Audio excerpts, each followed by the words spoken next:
الحمد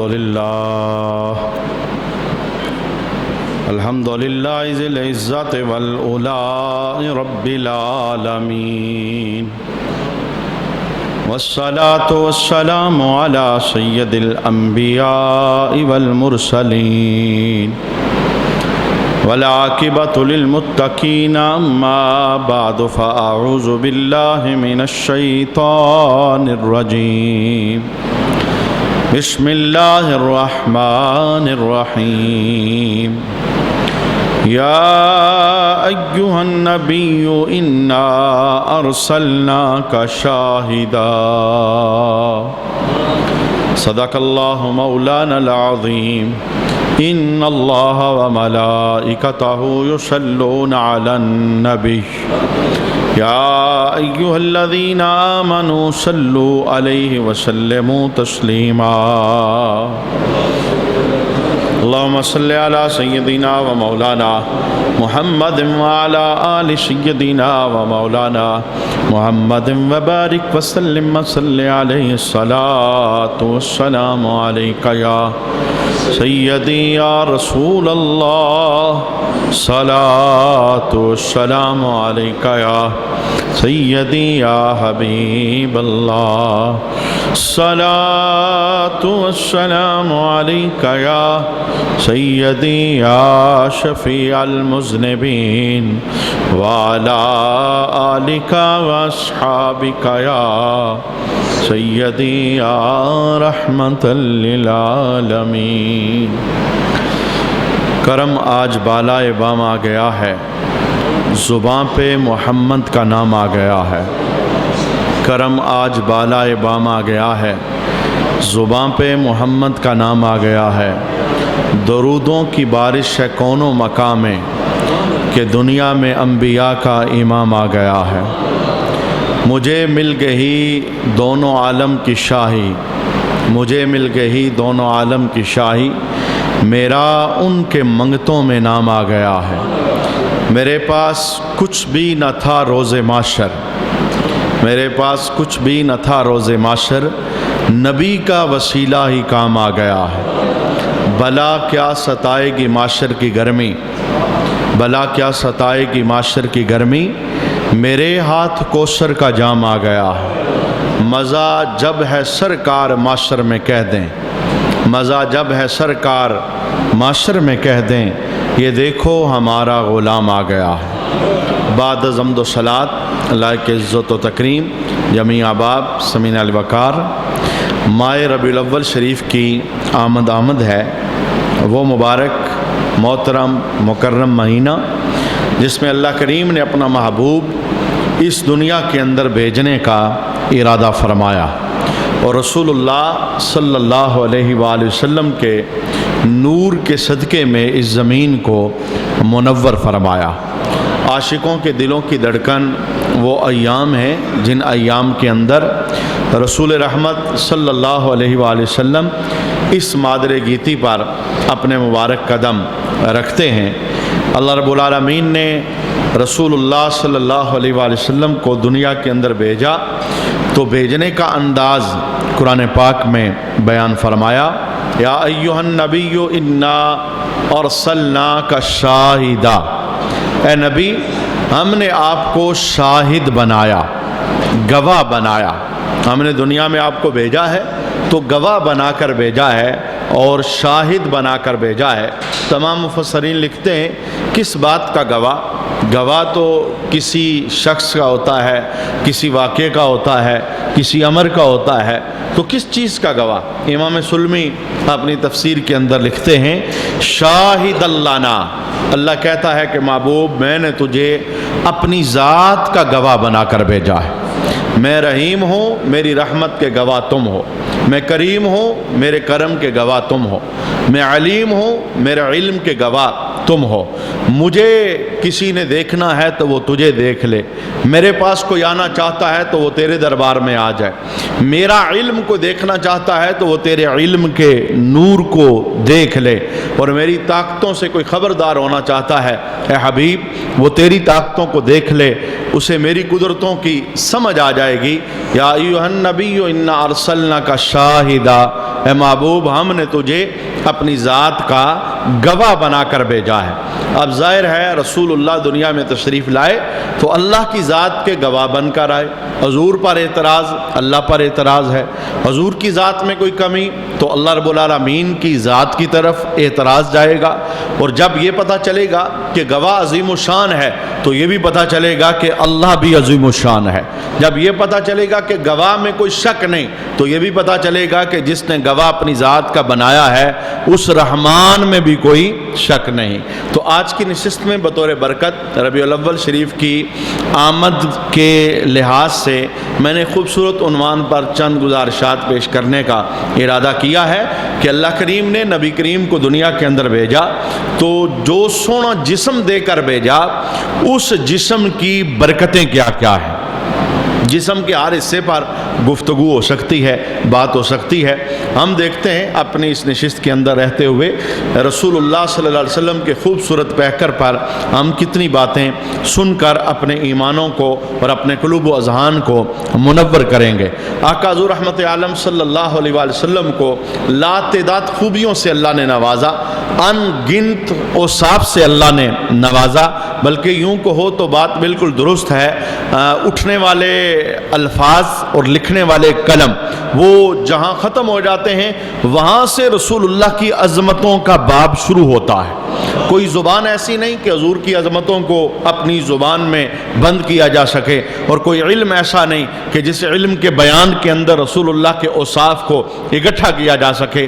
آئیے ہم سنتے ہیں اپنے ایمان کو منور کرنے کے لیے آقا حضور رحمت عالم صلی اللہ علیہ وآلہ وسلم کی ایک صفت پاک یہ تھی، اللہ نے دنیا کے اندر بھجوایا، آتے ہی اس صفت کا اظہار ہو گیا، اور 63 سالہ زندگی کے اندر اس صفت کا اظہار رہا، بلکہ جب رسول اللہ صلی اللہ علیہ وآلہ وسلم دنیا چھوڑنے لگے، یعنی دنیا سے جانے لگے اور روح پاک جسم سے نکل گئی، تو پھر بھی اس صفت کا اظہار وہ صحابہ نے اپنی زبان سے بیان کیا۔ وہ صفت کون سی ہے؟ وہ صفت یہ ہے کہ میرے محبوب کریم علیہ الصلوۃ والسلام بغیر خوشبو لگائے آپ جہاں سے گزر جاتے وہ ماحول معطر ہو جاتا۔ ایک تو یہ ہے کہ آپ خوشبو لگائیں تو آپ کے جسم سے خوشبو آئے، آپ خوشبو لگائیں تو ماحول معطر ہو اور منور ہو، آپ ہاتھوں پہ خوشبو لگائیں تو ہاتھوں سے خوشبو آئے، لیکن رسول اللہ کو اللہ نے یہ اوصاف حمیدہ میں سے ایک صفت، حسین صفت عطا فرمائی تھی۔ آپ خوشبو نہ بھی لگائیں، جہاں سے گزر جاتے تھے وہ گلیاں منور اور معطر ہو جاتے، بلکہ صحابہ کرام یہ کلام بولتے ہیں کہ کبھی ہم نے رسول اللہ صلی اللہ علیہ وسلم کو تلاش کرتے ہوئے کسی سے پتہ نہیں پوچھا کہ حضور کہاں ہیں، ہم دیوانہ وار گلیوں کے اندر پھرا کرتے تھے، اور جس گلی سے رسول اللہ صلی اللہ علیہ وسلم گزرا کرتے اس گلی میں حضور کی خوشبو رہ جاتی تھی، ہم خوشبو مصطفیٰ سے مصطفیٰ تک پہنچ جایا کرتے تھے۔ وہ بڑی معروف اور مشہور حدیث شریف ہے، 15ویں شب اما عائشہ صدیقہ رضی اللہ تعالی عنہا کہتی ہیں آدھی رات کے وقت میں نے سونے مصطفیٰ کریم علیہ السلام کو اپنے بستر سے غائب پایا، تو جب میں اٹھی تو میرے دل کے اندر ایک شک پیدا ہوا کہ حضور کسی اور زوجہ کے حجرے میں تشریف لے کر گئے ہیں۔ تمام حجرے جڑے ہوئے تھے، میرے حجرے سے اٹھ کر حضور کسی اور زوجہ کے حجرے میں تشریف لے کر گئے ہیں، لیکن اما عائشہ کہتی ہیں جب میں اٹھی تو پھر میں نے کیا دیکھا کہ سونے مصطفیٰ کریم علیہ السلام جنت البقیع میں تشریف فرما ہے۔ اب جنہوں نے حج کے موقع پر، عمرہ کے موقع پر رسول اللہ کے روضہ اطہر پر حاضری دی ہے وہ گیپ دیکھ سکتے ہیں کہ کہاں اما عائشہ کا حجرہ ہے اور کہاں جنت البقیع ہے۔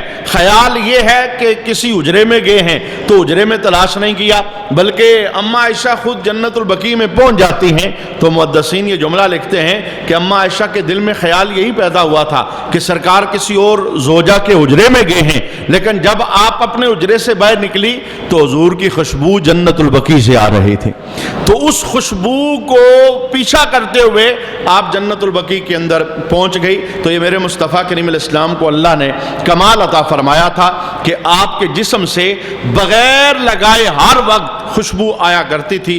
اس پر ہم کچھ صحابہ کی گواہیاں سننا چاہتے ہیں، وہ ہستیاں جنہوں نے براہ راست مصطفیٰ کے جلوے دیکھے ہیں، یعنی صحابہ وہ خوش بخت لوگ ہیں جنہوں نے براہ راست رسول اللہ صلی اللہ علیہ وسلم کے جلووں کو دیکھا، جو انہوں نے محسوس کیا اسے آگے انہوں نے امت کے پاس امانت کے طور پر بھجوایا ہے۔ حضرت انس بن مالک رضی اللہ تعالی عنہ آپ روایت کرتے ہیں، قال ما شممت انبارا قط ولا مسکن ولا شیئا اطیب من رسول اللہ۔ آپ فرماتے ہیں کہ رب کی عزت کی قسم کوئی کستوری ایسی نہیں اور کوئی عنبر ایسی نہیں اور کوئی مشک ایسی نہیں، کوئی خوشبو ایسی نہیں جو اس خوشبو کا مقابلہ کرے جو مصطفیٰ کے جسم سے آیا کرتی تھی۔ خوشبو تو تبھی آتی ہے جب بندہ خوشبو لگاتا ہے، لیکن انس بن مالک کہتے ہیں کہ کوئی کستوری کائنات میں ایسی بنی نہیں اور کوئی عنبر کائنات میں ایسی بنی نہیں اور کوئی خوشبو ایسی کسی عطار نے بنائی نہیں کہ جو مصطفیٰ کریم علیہ السلام کے مبارک جسم سے آیا کرتی تھی۔ اور آپ ارشاد فرماتے ہیں کہ یہ حضور رحمت عالم صلی اللہ علیہ وآلہ وسلم کے جسم پاک سے آنے والی خوشبو کا اعزاز تھا۔ باقی خوشبوئیں کچھ لمحے کے لیے ہوتی ہیں، کچھ ٹائم کے لیے ہوتی ہیں، کچھ گھنٹوں کے لیے ہوتی ہیں، لیکن مصطفیٰ کریم علیہ السلام کے جسم سے آنے والی خوشبو وہ ہر وقت لگاتار حضور کے جسم سے آیا کرتی تھی۔ اچھا، جسم تو جسم ہے۔ حضرت جابر بن سامورہ رضی اللہ تعالی عنہ آپ روایت کرتے ہیں، کہتے ہیں کہ ایک موقع پر انہو مسح خدہ، سونے مصطفیٰ کریم علیہ السلام نے اپنا مبارک ہاتھ میرے رخسار پر رکھا، یعنی حضور رحمت عالم صلی اللہ علیہ وسلم کا ہاتھ میرے رخسار پر آیا۔ جابر بن سامورہ کہتے ہیں کہ اس ہاتھ کے رخسار پر آنے کی میرے جسم کے اندر تبدیلی کیا آئی؟ قال وجدت یدہ بردا فائزا یا ابرد من الثلج، کہتے ہیں کہ مجھے یوں محسوس ہوا کہ میرے چہرے کے اوپر کسی نے برف رکھ دی ہے، اتنا ٹھنڈا ہاتھ، اتنا ٹھنڈا ہاتھ۔ اور حضرت جابر بن سامورہ کہتے ہیں وَرِيحًا كَأَنَّمَا أَخْرَجَ مِن جَوْنَةِ عَطَارٍ، کہتے ہیں کہ حضور رحمت عالم نے ہاتھ میرے رخسار پر لگا تو مجھے یوں لگا کہ ابھی سونے مصطفیٰ کریم علیہ السلام نے اپنا ہاتھ کسی عطار کی صندوقچی سے باہر نکالا ہے۔ عطار کہتے ہیں خوشبو بنانے والے کو، اس کی صندوقچی سے ہاتھ باہر آیا ہے، حالانکہ ایسا نہیں تھا۔ آپ نے مثال سمجھانے کے لیے بات کی، یعنی رسول اللہ کے ہاتھ مبارک سے آنے والی خوشبو، ایک تو میں نے اس کی ٹھنڈک کو محسوس کیا، اور دوسرا خوشبو اتنی تھی جب میرے رخسار پر ہاتھ لگا مجھے یوں لگ رہا تھا کہ ابھی یہ عطار کی صندوقچی سے باہر نکلا ہے۔ لیکن صحابہ کا فتویٰ یہ ہے کہ عطار کی عطر کے اندر اتنی خوشبو نہیں تھی جتنی مصطفیٰ کے جسم سے خوشبو آیا کرتی تھی۔ یہ حضور رحمت عالم صلی اللہ علیہ وآلہ وسلم کو اللہ نے یہ کمال عطا فرمایا تھا، اور صحابہ کے درمیان یہ بات معروف اور مشہور تھی۔ عوام میں سے، صحابہ میں سے، بچوں میں سے، جوانوں میں سے جس کے ساتھ آقا حضور رحمت عالم صلی اللہ علیہ وآلہ وسلم دن کے کسی حصے میں مصافحہ کر لیتے، وہ سب بندوں میں ممتاز ہو جاتا، یعنی پہچان ہو جاتی کہ یہ وہ بندہ ہے آج جسے حضور کے ہاتھوں کی برکت محسوس ہوئی۔ اچھا، وہ کیسے؟ صحابہ کہتے ہیں فَيُزِلُّ يَوْمُهُ يَجِدُ رِيحَهَا، جس بندے نے یہ شرف حاصل کیا کہ مصطفیٰ کریم علیہ السلام کے ساتھ مصافحہ کر لے، پورا دن اس بندے کے ہاتھ سے مصطفیٰ کے ہاتھ کی خوشبو آتی رہتی، یعنی بری بزم کے اندر وہ بندہ ممتاز ہو جاتا، جدا ہو جاتا، علادہ ہو جاتا، پہچانا جاتا کہ اس ہاتھ کی خوشبو اپنی نہیں ہے، یہ کسی اور کی خوشبو ہے۔ اور وہ کس کی خوشبو تھی؟ وہ مصطفیٰ کریم علیہ السلام کے ہاتھ کی خوشبو تھی۔ یعنی حضور کا اپنا جسم تو اپنا جسم ہے، اپنا ہاتھ تو اپنا ہاتھ ہے۔ اگر ہاتھ کسی سے ملا دیتے تو جس سے ہاتھ ملاتے پورا دن اس کے ہاتھ سے خوشبو آتی رہتی، حالانکہ خوشبو لگاتے نہیں تھے، یعنی یہ جو خوشبو ہاتھ سے آئی ہے یہ وہ خوشبو نہیں ہے کہ خوشبو کوئی لگائی ہے تو پھر کسی سے ہاتھ ملایا ہے پھر اس کے ہاتھ میں خوشبو گئی ہے، نہیں۔ صحابہ کہتے ہیں یہ مصطفیٰ کریم علیہ السلام کے جسم پاک کو اللہ نے یہ برکت عطا فرمائی تھی، آپ ہاتھ کسی سے ملاتے تو پورا دن اس بندے کے ہاتھ سے خوشبو آتی رہتی۔ اچھا، چھوٹے بچوں سے حضور کا بڑا پیار تھا، سرکار علیہ السلام سفر سے واپس آتے تو بچوں کے ساتھ مصافحہ کرتے، انہیں بوسہ دیتے، بعض اوقات سواری پر اپنے ساتھ بٹھا لیتے۔ تو صحابہ کہتے ہیں کہ بچوں میں سے وہ بچہ ہم پہچان لیتے تھے جس بچے کو یہ شرف ملا ہے کہ مصطفیٰ نے اس کے سر پہ اپنا ہاتھ رکھا، وہ پہچانا جاتا تھا، وہ بتائے نہ بھی وہ پہچانا جاتا تھا۔ اچھا کیسے؟ یادہ علی راس الصبی فیورف من بین الصبیان بریحھا، رسول اللہ صلی اللہ علیہ وسلم جس بچے کے سر پر اپنا ہاتھ رکھ دیتے، حضور کے ہاتھ کی خوشبو کی وجہ سے وہ بچہ سب میں ممتاز ہو جاتا۔ یعنی یہ خوشبو اتنی اعلیٰ، اتنی اونچی، اپنے ہاتھ میں تو خوشبو ہے ہی ہے، ہاتھ کسی سے ملایا خوشبو اس کے ہاتھ میں ٹرانسفر ہو گئی، ہاتھ کسی بچے کے سر پہ رکھا خوشبو اس کے سر میں ٹرانسفر ہو گئی، اور صرف چند لمحے نہیں، چند گھنٹے نہیں، پورا دن اس بچے کے سر سے خوشبو آتی رہتی۔ گویا وہ بچہ جس گلی کے اندر پھرتا تھا وہ خاموش اعلان بھی کرتا تھا کہ میں وہ خوش نصیب ہوں آج جس کے سر کو مصطفیٰ کے ہاتھ کی برکت حاصل ہوئی ہے۔ حضور رحمت عالم صلی اللہ علیہ وسلم کے ہاتھ کے مجھے جلوے میسر آئے ہیں۔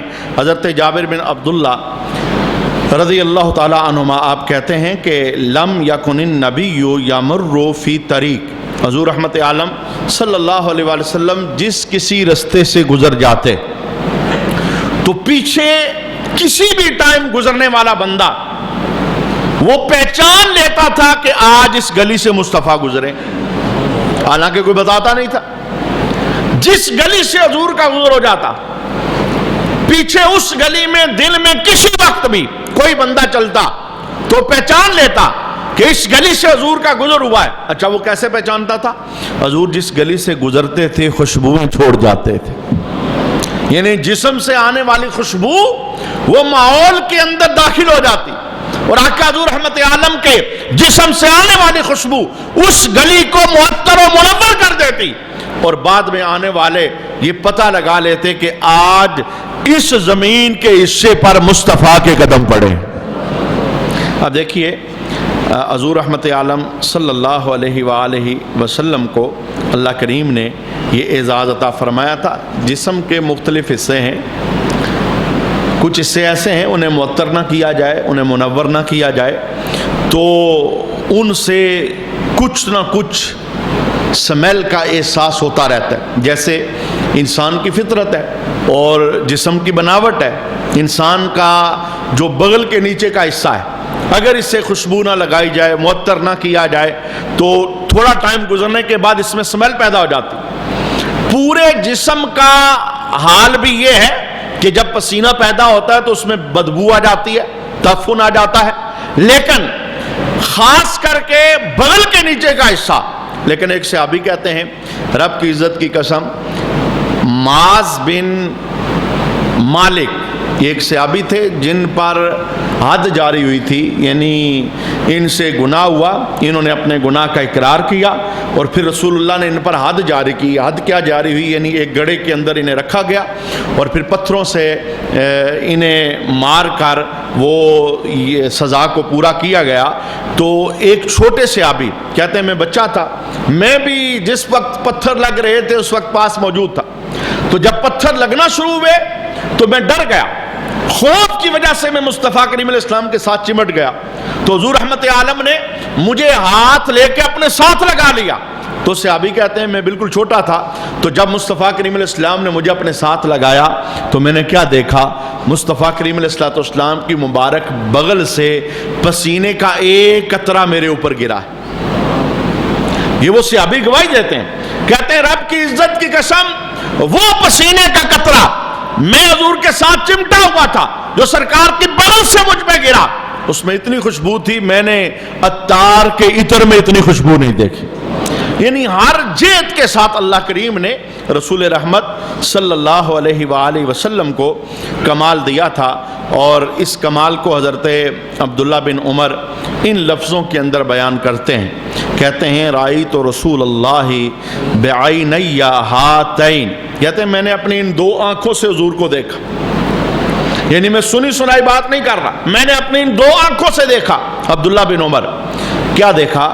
کہتے ہیں کأن نوراً کلہ، کہ سونے مصطفیٰ کا سارا وجود نور تھا، سر کے بالوں سے لے کے پاؤں کے ناخنوں تک پورے کا پورا وجود نور تھا۔ اچھا وہ نورانیت کیسی تھی؟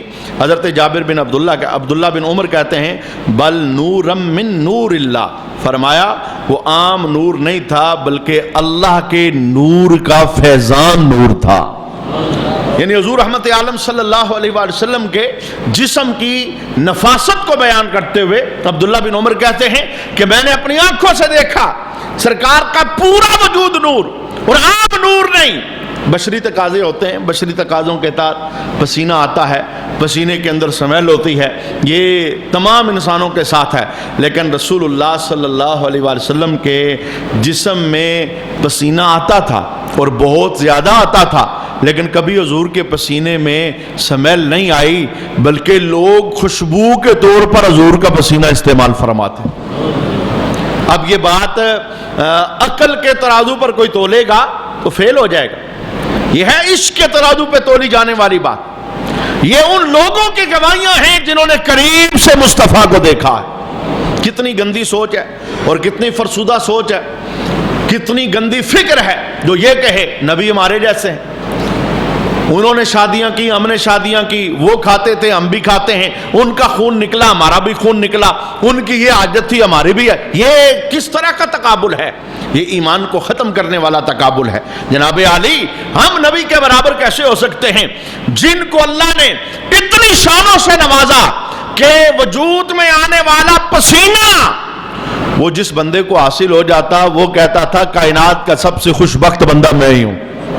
اچھا اس پر آئیں صحابہ کی کچھ گواہیاں دیکھتے ہیں۔ حضرت انس روایت کرتے ہیں، کہتے ہیں کانا یہتی ام سلیم فیقیل عندہا، حضور رحمت عالم صلی اللہ علیہ وسلم کی عادت مبارکہ تھی، ام سلیم کے گھر حضور دوپہر کے وقت کیلولہ فرمایا کرتے تھے۔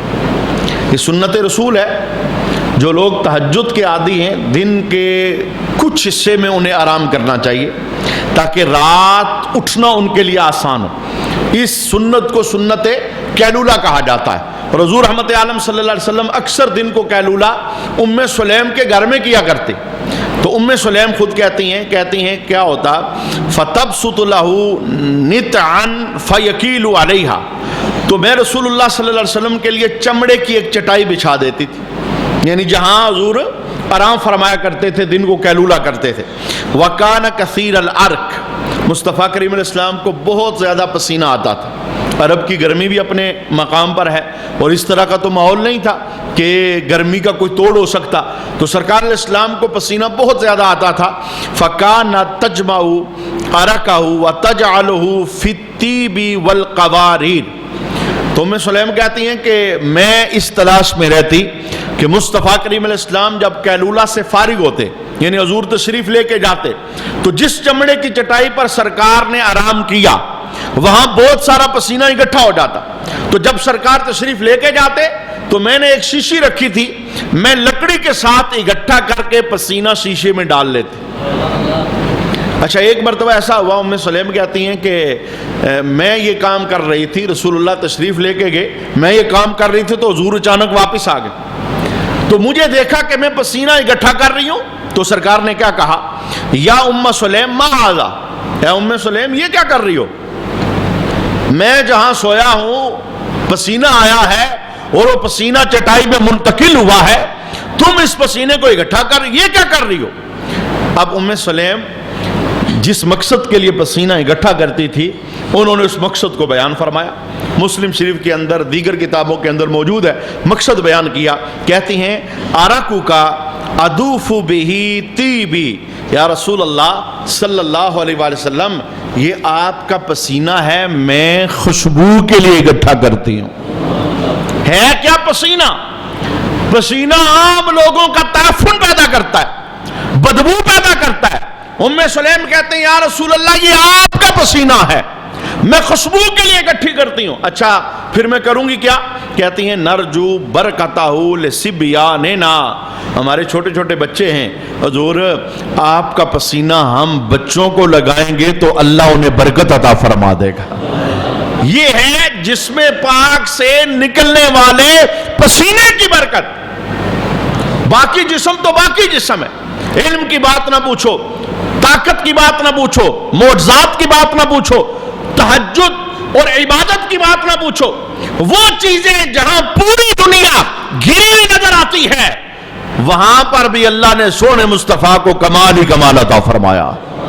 اچھا ایک صحابی حضرت ابو ہریرہ رضی اللہ تعالیٰ عنہ کہتے ہیں جاء رجل الی النبی صلی اللہ علیہ وسلم، حضور کی بارگاہ کے اندر حاضر ہوئے، فقال یا رسول اللہ انی زوجت ابنتی، حضور میں نے اپنی بیٹی کی شادی کرنی ہے، وَأُحِبُّ أَن تُعِينَنِي قَالَ مَا عِندِي شَيْءٌ، میں چاہتا ہوں کہ آپ میری کوئی مدد کر دیں، کچھ مجھے دے دیں، میری بیٹی کے لیے تحفہ ہو جائے گا۔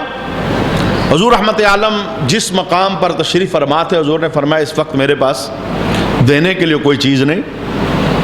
حالت سفر میں کہاں بندہ ہوتا ہے، فرمایا اس وقت میرے پاس دینے کے لیے کوئی چیز نہیں، لیکن تو ایسا کر ایک شیشی لے کے آ، قارورہ ایک شیشی لے کے آ، میں تیری بیٹی کے لیے کوئی تحفہ دے دیتا ہوں۔ وہ صحابی ایک شیشی خالی لے کے آئے اور ساتھ ایک لکڑی لے کے آئے۔ رسول اللہ صلی اللہ علیہ وسلم نے کیا کیا؟ اپنی کلائی سے لکڑی کے ذریعے اس پسینے کو صاف کیا، اور صاف کرنے کے بعد شیشی رکھ کے اس شیشی میں پسینہ ڈالا، اور پسینہ ڈالنے کے بعد حضور رحمت عالم صلی اللہ علیہ وسلم نے فرمایا قال خذها، وہ شیشی اس صحابی کو دے دی اور دے کے کہا تطیب بہی، میری طرف سے آپ کی بیٹی بطور خوشبو اسے استعمال کرے۔ ہے کیا پسینہ؟ اور شادی کے لیے بندہ تحفہ مانگنے آیا اور مصطفیٰ کریم علیہ السلام اپنا پسینہ شیشی میں ڈال کے کہتے ہیں یہ لے جائیں اپنی بیٹی کو دیں میری طرف سے تحفہ۔ اچھا وہ صحابی وہ کتنے لائق لوگ تھے، میں کہتا ہوں ان جیسا دیوانہ عقل مند زمانے نے نہیں دیکھا، جنہوں نے ہر بات پر آنکھیں بند کر کے کہا حضور ہم مانتے ہیں۔ اعتراض نام کی کوئی چیز نہیں، یہ نہیں کہتے حضور میں تو تحفہ لینے آیا تھا پسینہ دے رہے، میں تو کوئی اور چیز مانگنے آیا تھا آپ کلائی کا پسینہ دے رہے۔ عقیدہ کتنا، نظریہ کتنا ہے۔ اچھا وہ صحابی وہ خوشبو لے کے گھر چلے گئے، فکانت اذا تطیبت بہی، اس صحابی کی بیٹی نے شادی کے موقع پر جب اس خوشبو کو استعمال کیا، حضور کے جسم سے نکلا پسینہ جب اسے استعمال کیا، یشم آل المدینہ رائحۃ ذالک الطیب، تو اس بیٹی نے جیسے ہی خوشبو بطور پسینہ خوشبو کو استعمال کیا، پورے مدینے میں خوشبو پھیل گئی۔ ایک گھر کے اندر بیٹی کی شادی ہے اور تحفہ رسول اللہ نے کیا دیا؟ اپنا پسینہ، اس نے بطور خوشبو جب استعمال کیا پورے مدینے کے اندر خوشبو پھیل گئی۔ اچھا کیا ہوا؟ فسموا بیت المطیبین، سب لوگوں نے کہا یہ گھر خوشبوؤں والا گھر ہے، یعنی نام رکھ دیا اس گھر کا یہ گھر خوشبوؤں والا گھر ہے۔ وجہ کیا ہے؟ اس گھر کے باسی نے وہ مبارک پسینہ استعمال کیا ہے جو مصطفیٰ کے جسم سے جدا ہوا ہے۔ مجھے بتائیں اگر کائنات پوری کی پوری گٹھی ہو جائے مصطفیٰ کے پسینے کا مقابلہ نہیں کر سکتی تو مصطفیٰ کے مدینے کا مقابلہ کیسے کر سکتی؟ ہر جہت کے ساتھ اللہ کریم نے۔ اما عائشہ صدیقہ رضی اللہ تعالی عنہ کہتی ہیں کہ میں گھر کے اندر موجود تھی تو رسول رحمت صلی اللہ علیہ وآلہ وسلم اپنے ہاتھ سے اپنا مبارک جوتا مرمت کر رہے تھے۔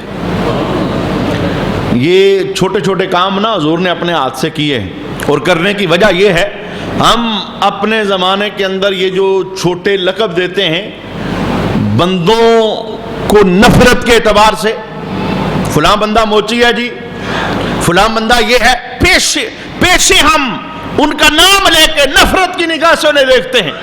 تو اللہ کے حبیب نے جوتا اپنے ہاتھ سے سلائی کر کے کہا جو رزق حلال کے لیے کسی جگہ بیٹھ جائے جوتے مرمت کرنا شروع کر دے اسے تانا نہ لگانا، میں محمد سنت دے کے جا رہا ہوں، میں خود یہ کام کر کے جا رہا ہوں، اس کے اندر کوئی عیب نہیں ہے۔ عیب ڈکیتی میں ہے، چوری میں ہے، دھوکے میں ہے، سود میں ہے، ناحق کسی کا مال لینے میں ہے، بیٹیوں کا حق کھانے میں ہے۔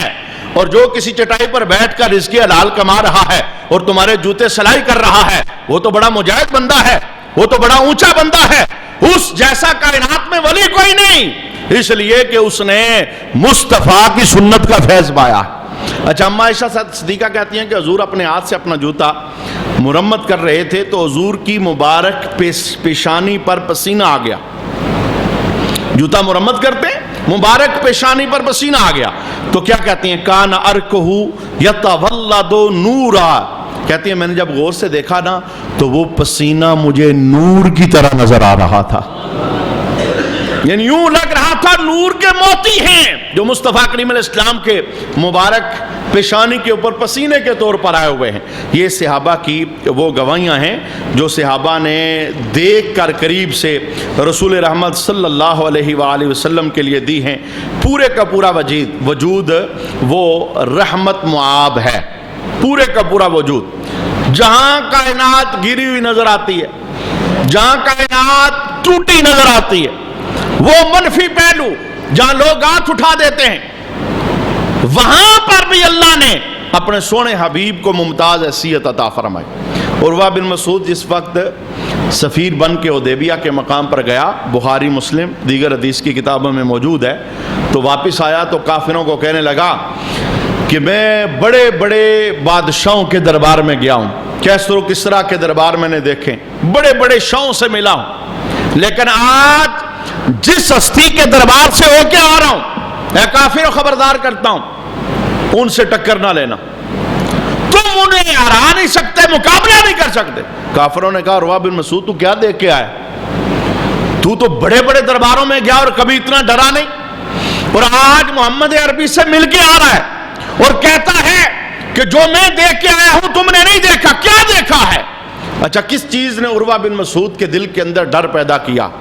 وہ چیز کیا تھی؟ وہ چیز یہ تھی، عروہ بن مسعود کہتے ہیں میں نے دیکھا کہ ان کے پاس رہنے والے ان کے غلام ان کے اتنے وفادار ہیں، اتنے وفادار ہیں، جب وہ وضو کے لیے پانی لیتے ہیں اور ہاتھ پہ پانی ڈال کر چہرے پہ لگاتے ہیں تو وہ چہرے پر لگنے والا پانی وہ زمین پر نہیں گرنے دیتے، کسی نہ کسی غلام کے ہاتھ میں آتا ہے۔ وہ پانی جو مصطفیٰ کے چہرے پہ، پانی تو عام ہی تھا، عام ہی پانی تھا جس سے سارے وضو کر رہے تھے، لیکن حضور کے چہرے پر لگا تو کسی غلام نے اسے نیچے نہیں گرنے دیا۔ عروہ بن مسعود کہتے ہیں یہاں تک بات تو تمہیں شاید سمجھ آ جائے، لیکن میں اس سے اگلی کہانی بھی دیکھ کے آیا ہوں، جب ان کا سونا نبی پانی کو اپنے منہ کے اندر لے کر کلی فرماتا تو وہ کلی والا پانی بھی صحابہ زمین پر نہیں گرنے دیتے تھے، وہ بھی کسی غلام کی ہتھیلی پر آتا تھا۔ اچھا، وہ کیا کرتے تھے؟ ہتھیلی پر پانی آتا تو یوں ہاتھ لگا کرنا چہرے پر اس سے ملتے۔ اور وضو کا پانی کتنا ہوتا ہے؟ کتنے بندوں کو ملے گا؟ 10 15 20 30 بندوں کو ملے گا۔ اس سے اگلا منظر وہ ان کی محبت کو بیان کرتا ہے۔ عروہ کہتے ہیں کہ جس بندے کو پانی نہیں ملتا تھا وہ کیا کرتا تھا؟ وہ دوسرے سے پوچھتا تھا تجھے پانی ملا ہے؟ وہ کہتا ہے ہاں مجھے پانی ملا ہے، میں نے ہتھیلی پہ لگایا ہے۔ وہ کہتا ہے اپنی ہتھیلی باہر نکال، وہ اس ہتھیلی پر ہاتھ لگا کر ہاتھ اپنے جسم پر پھیر لیتا تھا۔ فرمایا جو نبی کے اتنے وفادار ہیں، نبی کے جسم سے لگا پانی زمین پہ نہیں گرنے دیتے، وہ تمہیں نبی کے وجود تک پہنچنے دیں گے؟ لہٰذا یہ سوچ ختم کرو کہ تم انہیں ختم کر لو گے۔ اور واقعہ ہی عروہ بن مسعود کا مشاہدہ بالکل ٹھیک تھا کہ جو نبی کے اتنے وفادار ہیں، تھوک زمین پر نہیں گرنے دیتے، جسم سے لگا پانی زمین پر نہیں گرنے دیتے، وہ کسی کو نبی کے قریب کیسے آنے دیں گے؟ تو یہ صحابہ کرام کی محبت جنہوں نے رسول اللہ صلی اللہ علیہ وآلہ وسلم کو بالکل قریب سے دیکھا اور حضور رحمت عالم صلی اللہ علیہ وسلم کے جسم پاک کی جو یکتائی تھی اسے اپنے لفظوں سے بیان کیا۔ اللہ کریم ہمیں آخری سانسوں تک نبی کریم کی عظمتوں پر اپنی جان قربان کرنے کی توفیق عطا فرمائے، اور یہ جو مبارک مہینہ رحمتوں سمیت آ رہا ہے اللہ دل سے اس کی خوشی کرنے کی سعادت عطا فرمائے۔ بچوں کی خوشیاں کرنا اور ان کی شادیاں کرنا، بیٹے ہو جائیں تو مٹھائیاں تقسیم کرنا، یہ ساری خوشیاں ثانوی حیثیت رکھتی ہیں۔ بیٹے ملے ہی مصطفیٰ کے صدقے میں، ساری کائنات کی خوشیاں ملی مصطفیٰ کے صدقے میں ہیں، تو جب بھی پلٹ کے دن آتے ہیں تو عاشقوں کے لیے رحمت ہے۔